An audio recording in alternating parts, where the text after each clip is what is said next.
Selalu saya cakap, kenapa Ramadan sepanjang tahun tidak berjaya mengubah kita? Saya cakap benda ni mesti ada something wrong somewhere. Mesti ada yang tak kena ni. Ini persoalan yang sama-sama kita kena hayati, kita kena muhasabah, kena insafi.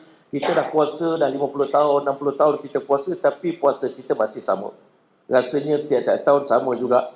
Kan? Masya Allah. Lebih-lebih lagi menginsafkan kita rakyat Malaysia ni, malam pertama memang penuh masjid. Malam pertama tarawih memang penuh masjid. Masa selawat tu, fadlan minallahi ta'ala wa ni'mah wa maghfiratan wa rahmah. La ilaha illallah wahdahu la syarika lah. Lahul mulku wa lahul hamdu yuhyi wa yumiitu wa ala kulli syai'in qadir.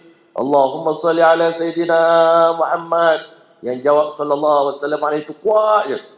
Imam senyum malam ni, Masya Allah, ramai orang datang. Tapi rupanya malam pertama je, Ustaz. Ya Allah. Kenapa momentum itu tak habis sampai malam seterusnya? Sebab itu saya cakap benda ni mesti ada something wrong somewhere.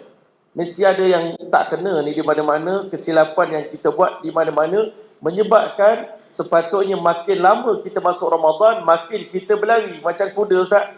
Dia mesti kena mula dengan walk dulu. Lepas tu baru trot. Baru canter, baru gelap, Ustaz. Ya Allah. Ya. Begitulah orang naik kuda. Dia mula dengan perlahan, tapi dia makin laju, makin panas. Sampai kuda berpeluh, lagi laju. Tetapi kita hari ini, kuatnya malam pertama, malam ke seterusnya, Masya Allah, seakan-akan dah habis kita punya semangat kita, kekuatan kita. Berbeza dengan Nabi SAW, mula malam pertama dengan semangat, tapi 10 hari akhir, kata Rasulullah SAW, yuhyil layla kullahu, Nabi menghidupkan seluruh malam. Kalau malam biasa, ada juga tidur sikit-sikit, malam akhir Ramadan langsung tak tidur. Ya Allah. Wa ayqaz ahlahu, Nabi kejut pula seluruh ahli keluarga. Sebab itu saya kata kita kena menghayati Ramadan ikut gaya Ramadannya Rasulullah SAW. Baru kita keluar daripada nafsu kita. Kalau tidak, kita masih berpuasa tapi masih ikut nafsu. Contohnya kita yang kerik. Bila dekat nak berbuka puasa, kerisauan kita adalah bazar Ramadan. Bazar Ramadan, bazar Ramadan. Masya Allah. Jadi bila bazar Ramadan, kan, semalam kita dengar satu potongan video daripada seorang doktor, kenapa lepas kita buka puasa terus mengantuk. Kan, bila mengantuk. Rupanya salah kita masa berbuka puasa banyak minum ais. Bila minum ais, Masya Allah, kita dengar ustaz beritahu perut kita kena bagi 3 bahagian. Satu bahagian untuk udara, satu bahagian untuk air, satu bahagian untuk makanan. Ini kerana kita ni, Masya Allah, nafsu kita tengah lapar, nafsu kita tengah nak makan, tengah bergelora. Tiba-tiba kita pergi bawa di tempat makanan yang banyak, makanan jasad yang banyak. Jadi akhirnya nafsu yang dah mula lemah tadi kuat semula. Jadi bila tiba waktu nak beribadat, dia buat perangai, dia buat ngantuk. Masya Allah. Tak percaya tuan-tuan, dia mengantuk cuma masa semayang tu je. Bila habis semayang, terus sedar. Masya Allah, inilah perangai nafsu kita ni. Kan? Memang dia buat PR. Jadi sebab itu kita nak latih dia. Ulama kata kesilapan kita dalam puasa ni adalah waktu berbuka puasa tu dah silap dah. Kalau kita makan, cuba makan, amalkan luqaimat. Luqaimat ni saya pun tengah try, tuan-tuan. Saya pun tengah cuba daripada beberapa tahun terakhir ni. Ulama lughah menafsirkan luqaimat ini adalah beberapa suap yang dikatakan bermula daripada 3 sehingga 9 suap saja makanan kita makan masa berbuka puasa. Tak percaya tuan-tuan tengok orang Arab. Kalau pergi Mekah, yang berbuka puasa, apa yang ada atas safrah dia orang, Ustaz? Yang pertama air zam-zam, yang kedua kurma, yang ketiga laban. Ketiga-tiga benda ni Syekh Sulaiman Ar-Raji itu diinfakkan untuk orang berbuka puasa di Masjidil Haram sejak bertahun-tahun.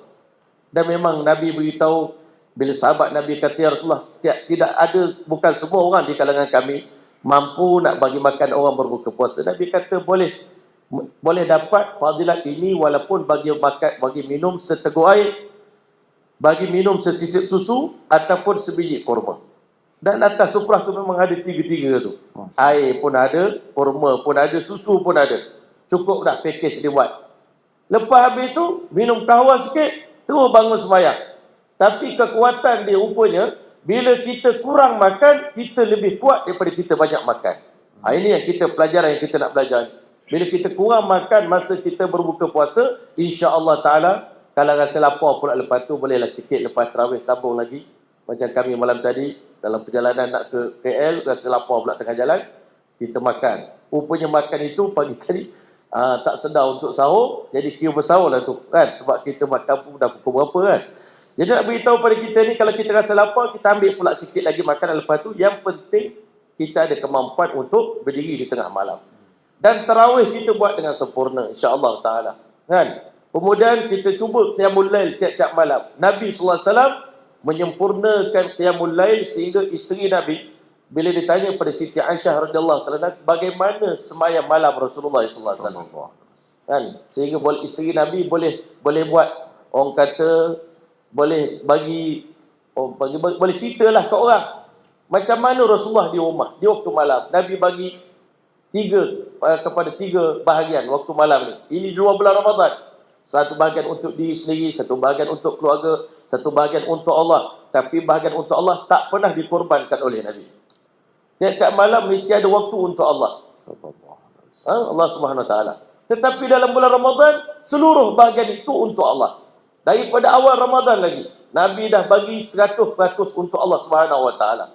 Sepanjang malam. Kalau kita dapat tiru, tak dapat bagi 100%, dapat sembahyang beberapa rakaat tahajud, tetapi Masya Allah tak pernah meninggalkan. Tidak ada satu malam yang tidak ada tahajud di sepanjang bulan Ramadan. Dan di siang hari Masya Allah lepas subuh kita hampir boleh berzikir, kita boleh bersedekah. Dan apa benda yang kurang dalam puasa kita ni adalah Masya Allah iktikaf.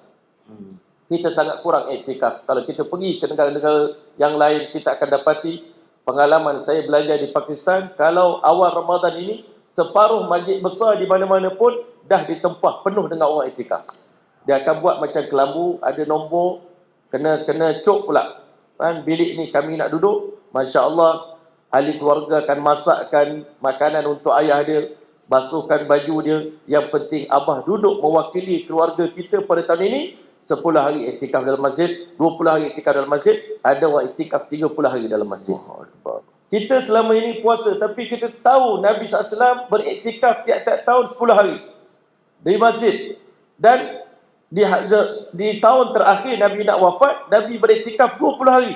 Kita semua dengar cerita ni. Tetapi siapa di kalangan kita yang buat? Itu masalah. Bila tak buat, kita tak akan dapat puasa macam mana puasa Nabi. Kita dengar Nabi beritahu, sallu kama ra'aitumun tusalli, sembahyanglah bagaimana kamu tengok aku sembahyang. Tetapi kita tak pernah mengkaji bagaimana puasanya Rasulullah SAW. Dan puasa Nabi ini sangat banyak sedekah. Tadi kita dah dengar.